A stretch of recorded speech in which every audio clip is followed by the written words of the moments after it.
Hello everyone, welcome back to my channel, The English Sailor, the ultimate channel to leverage and to beef up your vocabulary skills. And in today's video, we are going to add 5 more new words into our vocabulary list. So let us get started.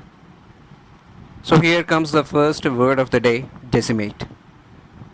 All of you know that the nuclear explosion in Hiroshima and Nagasaki has decimated the millions of a population. If something is drastically reduced or killed, especially in a number, you can say it was decimated or to destroy or greatly decrease in size or number.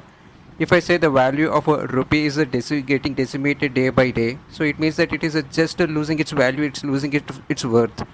A nuclear explosion can decimate the entire population on Earth.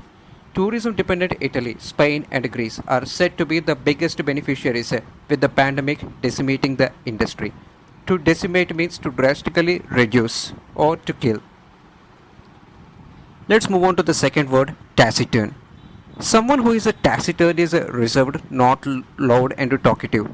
It's a pretty common experience for Asian parents to be on the quiet side and be reserved and be taciturn. Those who interacted with him described him as a taciturn and reserved, a quality that impressed his students.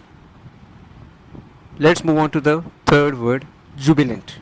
When you feel jubilant, you are full of extreme happiness. Usually people are jubilant after great victories, whether in sports, politics or life. Someone who advocated for the name change were jubilant at the news. He was greeted by jubilant freedmen, including one who knelt before him. The mood when the boys returned to their families in Kenya was jubilant. Jubilant means extreme happiness. Now let us move on to the fourth word of the day, resilience.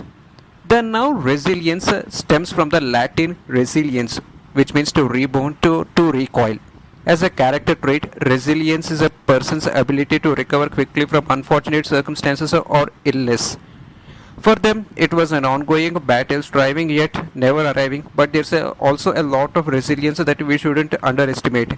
I am amazed by their resilience, by their hidden pockets of strength. Resilience means to recover quickly from unfortunate circumstances or illness. Here it comes the last word of the day, wanderlust. Wanderlust is a strong desire to travel. Unable to satisfy their wanderlust, they packed their bags and purchased tickets to Europe. Sometimes they just got the wanderlust, hopped on the motorcycle and hit the road. That doesn't mean we need to curtail our wanderlust or stop exploring the world around us and within us. Wanderlust means a strong desire to travel is called wanderlust. Well, thank you so much for watching my video. In case if you do like my content, please do subscribe to my channel as I will be uploading a new content every day. Thank you so much for watching once again. Have a great day.